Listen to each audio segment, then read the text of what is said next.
Chapter 19. A concert, a catastrophe, and a confession. "Marilla, can I go over to see Diana just for a minute?" asked Anne, running breathlessly down from the East Gable one February evening. "I don't see what you want to be traipsing about after dark for," said Marilla shortly. "You and Diana walked home from school together and then stood down there in the snow for half an hour more, your tongues going the whole blessed time, clickety-clack. So I don't think you're very badly off to see her again." "But she wants to see me," pleaded Anne. "She has something very important to tell me." "How do you know she has?" "Because she just signaled to me from her window. We have arranged a way to signal with our candles and cardboard. We set the candle on the window sill and make flashes by passing the cardboard back and forth. So many flashes mean a certain thing." "It was my idea, Marilla." "I'll warrant you it was," said Marilla emphatically. "And the next thing you'll be setting fire to the curtains with your signaling nonsense." "Oh, we're very careful, Marilla, and it's so interesting. 2 flashes mean, 'Are you there?' 3 mean, 'Yes,' and 4, 'No.' 5 mean, 'Come over as soon as possible because I have something important to reveal.' Diana has just signaled 5 flashes, and I'm really suffering to know what it is." "Well, you needn't suffer any longer," said Marilla sarcastically. "You can go, but you're to be back here in just 10 minutes, remember that." Anne did remember it, and was back in the stipulated time, although probably no mortal will ever know just what it cost her to confine the discussion of Diana's important communication within the limits of 10 minutes. But at least she had made good use of them. "Oh, Marilla, what do you think? You know tomorrow is Diana's birthday. Well, her mother told her she could ask me to go home with her from school and stay all night with her. And her cousins are coming over from Newbridge in a big pung sleigh to go to the debating club concert at the hall tomorrow night. And they are going to take Diana and me to the concert. If you'll let me go, that is." "You will, won't you, Marilla? Oh, I feel so excited." "You can calm down then, because you're not going. You're better at home in your own bed. And as for that club concert, it's all nonsense, and little girls should not be allowed to go out to such places at all." "I'm sure the debating club is a most respectable affair," pleaded Anne. "I'm not saying it is, but you're not going to begin gadding about to concerts and staying out all hours of the night. Pretty doings for children. I'm surprised at Mrs. Barry's letting Diana go." "But it's such a very special occasion," mourned Anne, on the verge of tears. "Diana has only one birthday in a year. It isn't as if birthdays were common things, Marilla. Prissy Andrews is going to recite, 'Curfew must not ring tonight.' That is such a good moral piece, Marilla. I'm sure it would do me lots of good to hear it. And the choir are going to sing 4 lovely pathetic songs that are pretty near as good as hymns. And oh, Marilla, the minister is going to take part. Yes, indeed, he is. He's going to give an address. That will be just about the same thing as a sermon. Please, mayn't I go, Marilla?" "You heard what I said, Anne, didn't you? Take off your boots now and go to bed. It's past 8. "There's just one more thing, Marilla," said Anne, with the air of producing the last shot in her locker. "Mrs. Barry told Diana that we might sleep in the spare room bed. Think of the honor of your little Anne being put in the spare room bed. It's an honor you'll have to get along without. Go to bed, Anne, and don't let me hear another word out of you." When Anne, with tears rolling over her cheeks, had gone sorrowfully upstairs, Matthew, who had been apparently sound asleep on the lounge during the whole dialogue, opened his eyes and said decidedly, "Well now, Marilla, I think you ought to let Anne go." "I don't then," retorted Marilla. "Who's bringing this child up, Matthew, you or me?" "Well now, you," admitted Matthew. "Don't interfere then." "Well now, I ain't interfering." "It ain't interfering to have your own opinion, and my opinion is that you ought to let Anne go." "You'd think I ought to let Anne go to the moon if she took the notion. I've no doubt," was Marilla's amiable rejoinder. "I might have let her spend the night with Diana if that was all, but I don't approve of this concert plan. She'd go there and catch cold like as not, and have her head filled up with nonsense and excitement. It would unsettle her for a week. I understand that child's disposition, and what's good for it better than you, Matthew." "I think you ought to let Anne go," repeated Matthew firmly. Argument was not his strong point, but holding fast to his opinion certainly was. Marilla gave a gasp of helplessness and took refuge in silence. The next morning, when Anne was washing the breakfast dishes in the pantry, Matthew paused on his way out to the barn to say to Marilla again, "I think you ought to let Anne go, Marilla." For a moment, Marilla looked things not lawful to be uttered. Then she yielded to the inevitable and said tartly, "Very well, she can go, since nothing else, LL please you." Anne flew out of the pantry, dripping dishcloth in hand. "Oh, Marilla, Marilla, say those blessed words again." "I guess once is enough to say them. This is Matthew's doings, and I wash my hands of it. If you catch pneumonia sleeping in a strange bed or coming out of that hot hall in the middle of the night, don't blame me, blame Matthew. Anne Shirley, you're dripping greasy water all over the floor. I never saw such a careless child." "Oh, I know I'm a great trial to you, Marilla," said Anne repentantly. "I make so many mistakes. But then just think of all the mistakes I don't make, although I might. I'll get some sand and scrub up the spots before I go to school. Oh, Marilla, my heart was just set on going to that concert." "I never was to a concert in my life, and when the other girls talk about them in school, I feel so out of it. You didn't know just how I felt about it, but you see Matthew did." "Matthew understands me, and it's so nice to be understood, Marilla." Anne was too excited to do herself justice as to lessons that morning in school. Gilbert Blythe spelled her down in class and left her clear out of sight in mental arithmetic. Anne's consequent humiliation was less than it might have been, however, in view of the concert and the spare room bed. She and Diana talked so constantly about it all day that with a stricter teacher than Mr. Phillip's dire disgrace must inevitably have been their portion. Anne felt that she could not have borne it if she had not been going to the concert, for nothing else was discussed that day in school. The Avonlea Debating Club, which met fortnightly all winter, had had several smaller free entertainments.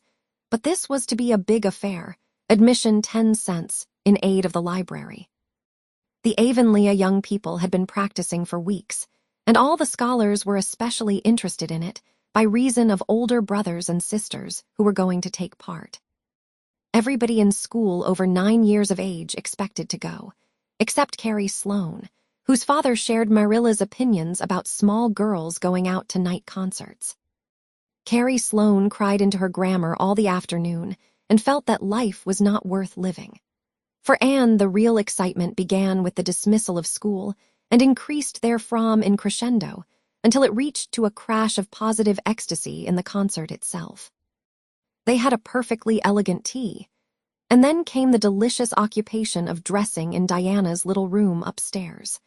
Diana did Anne's front hair in the new pompadour style, and Anne tied Diana's bows with the especial knack she possessed. And they experimented with at least half a dozen different ways of arranging their back hair. At last they were ready, cheeks scarlet and eyes glowing with excitement. True, Anne could not help a little pang when she contrasted her plain black tam and shapeless, tight-sleeved, homemade graycloth coat with Diana's jaunty fur cap and smart little jacket. But she remembered in time that she had an imagination and could use it. Then Diana's cousins, the Murrays from Newbridge, came. They all crowded into the big pung sleigh, among straw and furry robes. Anne reveled in the drive to the hall, slipping along over the satin-smooth roads with the snow crisping under the runners. There was a magnificent sunset, and the snowy hills and deep blue water of the scent. Lawrence Gulf seemed to rim in the splendor like a huge bowl of pearl and sapphire brimmed with wine and fire. Tinkles of sleigh bells and distant laughter that seemed like the mirth of wood elves came from every quarter. "Oh, Diana," breathed Anne, squeezing Diana's mittened hand under the fur robe, "isn't it all like a beautiful dream? Do I really look the same as usual? I feel so different that it seems to me it must show in my looks." "You look awfully nice," said Diana, who, having just received a compliment from one of her cousins, felt that she ought to pass it on. "You've got the loveliest color." The program that night was a series of thrills for at least one listener in the audience, and, as Anne assured Diana, every succeeding thrill was thrillier than the last. When Prissy Andrews, attired in a new pink silk waist with a string of pearls about her smooth white throat and real carnations in her hair. Rumor whispered that the master had sent all the way to town for them for her. Climbed the slimy ladder, dark without one ray of light. Anne shivered in luxurious sympathy. When the choir sang, far above the gentle daisies, Anne gazed at the ceiling as if it were frescoed with angels. When Sam Sloane proceeded to explain and illustrate how Sockery said a hen, Anne laughed until people sitting near her laughed too, more out of sympathy with her than with amusement at a selection that was rather threadbare even in Avonlea. And when Mr. Phillips gave Mark Antony's oration over the dead body of Caesar in the most heart-stirring tones, looking at Prissy Andrews at the end of every sentence, Anne felt that she could rise and mutiny on the spot if but one Roman citizen led the way. Only one number on the program failed to interest her. When Gilbert Blythe recited Bingen on the Rhine, Anne picked up Rhoda Murray's library book and read it until he had finished, when she sat rigidly stiff and motionless while Diana clapped her hands until they tingled. It was 11 when they got home, sated with dissipation, but with the exceeding sweet pleasure of talking it all over still to come. Everybody seemed asleep, and the house was dark and silent. Anne and Diana tiptoed into the parlor, a long, narrow room out of which the spare room opened. It was pleasantly warm and dimly lighted by the embers of a fire in the grate. "Let's undress here," said Diana. "It's so nice and warm." "Hasn't it been a delightful time?" sighed Anne rapturously. "It must be splendid to get up and recite there. Do you suppose we will ever be asked to do it, Diana?" "Yes, of course, someday. They're always wanting the big scholars to recite. Gilbert Blythe does often, and he's only 2 years older than us. Oh, Anne, how could you pretend not to listen to him?"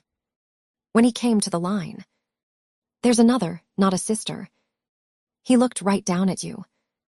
"Diana," said Anne with dignity, "you are my bosom friend, but I cannot allow even you to speak to me of that person. Are you ready for bed?" "Let's run a race and see who'll get to the bed first." The suggestion appealed to Diana.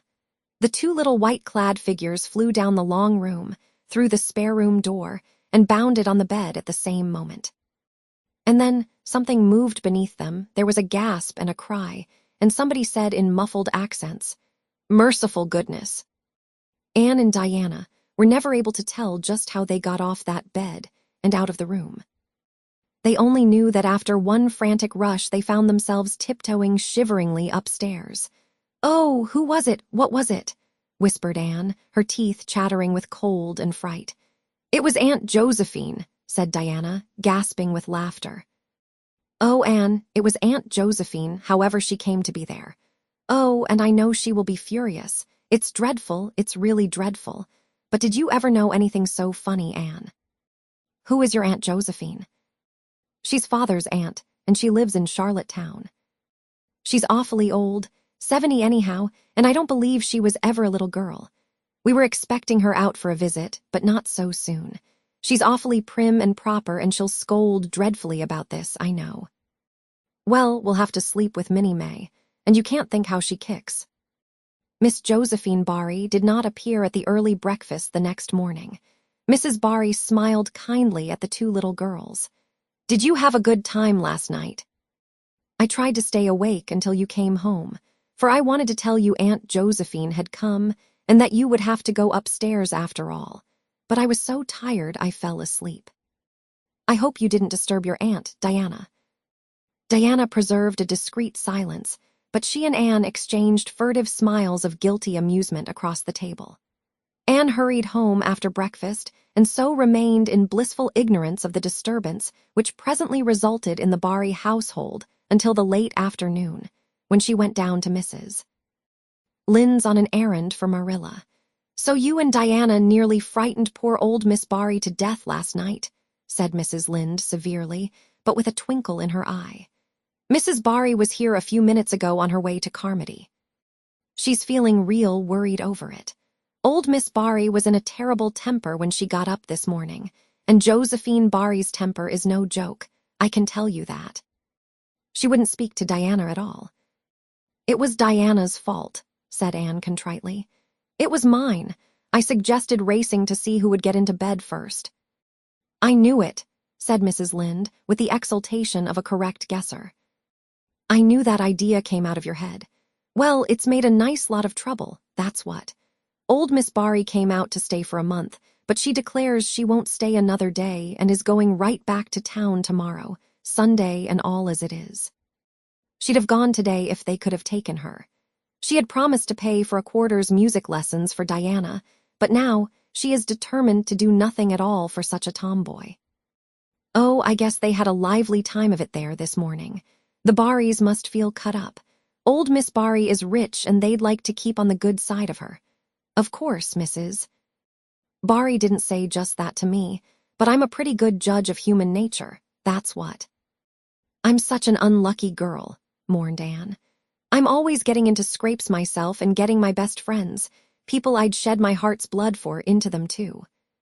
Can you tell me why it is so, Mrs. Lynde? It's because you're too heedless and impulsive, child, that's what. You never stop to think. Whatever comes into your head to say or do, you say or do it without a moment's reflection. Oh, but that's the best of it, protested Anne. Something just flashes into your mind, so exciting, and you must out with it. If you stop to think it over, you spoil it all. Haven't you never felt that yourself, Mrs. Lynde? No, Mrs. Lynde had not. She shook her head sagely. You must learn to think a little, Anne, that's what. The proverb you need to go by is, look before you leap, especially into spare-room beds. Mrs. Lynde laughed comfortably over her mild joke, but Anne remained pensive. She saw nothing to laugh at in the situation, which to her eyes appeared very serious. When she left Mrs. Lynde's, she took her way across the crusted fields to Orchard Slope. Diana met her at the kitchen door. Your Aunt Josephine was very cross about it, was she? Whispered Anne. Yes, answered Diana, stifling a giggle with an apprehensive glance over her shoulder at the closed sitting-room door. She was fairly dancing with rage, Anne. Oh, how she scolded. She said I was the worst-behaved girl she ever saw, and that my parents ought to be ashamed of the way they had brought me up. She says she won't stay, and I'm sure I don't care. But Father and Mother do. Why didn't you tell them it was my fault? Demanded Anne. It's likely I'd do such a thing, isn't it? Said Diana with just scorn. I'm no telltale, Anne Shirley, and anyhow I was just as much to blame as you. Well, I'm going in to tell her myself, said Anne resolutely. Diana stared. Anne Shirley, you'd never. Why, she'll eat you alive. Don't frighten me any more than I am frightened, implored Anne. I'd rather walk up to a cannon's mouth, but I've got to do it, Diana. It was my fault and I've got to confess. I've had practice in confessing, fortunately. Well, she's in the room, said Diana. You can go in if you want to, I wouldn't dare, and I don't believe you'll do a bit of good. With this encouragement, Anne bearded the lion in its den. That is to say, walked resolutely up to the sitting-room door and knocked faintly. A sharp come-in followed.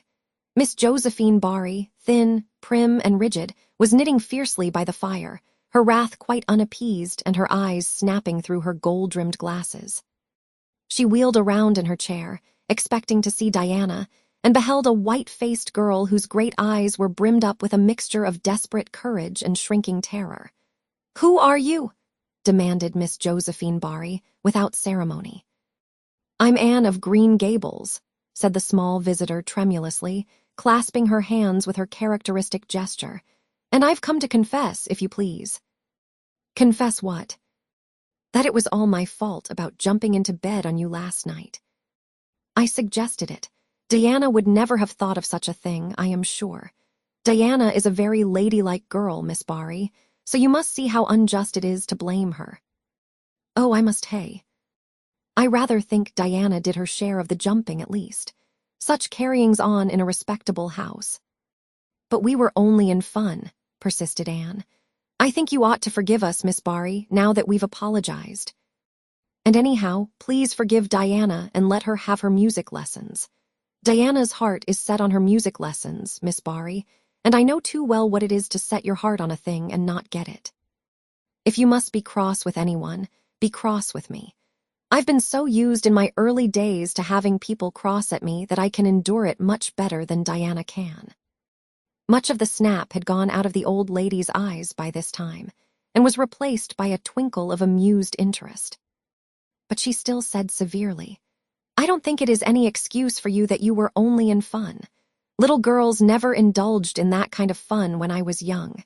You don't know what it is to be awakened out of a sound sleep, after a long and arduous journey, by two great girls coming bounce down on you." "I don't know, but I can imagine," said Anne eagerly. "I'm sure it must have been very disturbing, but then there is our side of it too. Have you any imagination, Miss Barry? If you have, just put yourself in our place. We didn't know there was anybody in that bed, and you nearly scared us to death. It was simply awful the way we felt. And then we couldn't sleep in the spare room after being promised. I suppose you are used to sleeping in spare rooms, but just imagine what you would feel like if you were a little orphan girl who had never had such an honor." All the snap had gone by this time. Miss Barry actually laughed, a sound which caused Diana, waiting in speechless anxiety in the kitchen outside, to give a great gasp of relief. "I'm afraid my imagination is a little rusty. It's so long since I used it," she said. "I dare say your claim to sympathy is just as strong as mine. It all depends on the way we look at it. Sit down here and tell me about yourself." "I am very sorry I can't," said Anne firmly. "I would like to, because you seem like an interesting lady, and you might even be a kindred spirit, although you don't look very much like it. But it is my duty to go home to Miss Marilla Cuthbert. Miss Marilla Cuthbert is a very kind lady who has taken me to bring up properly. She is doing her best, but it is very discouraging work.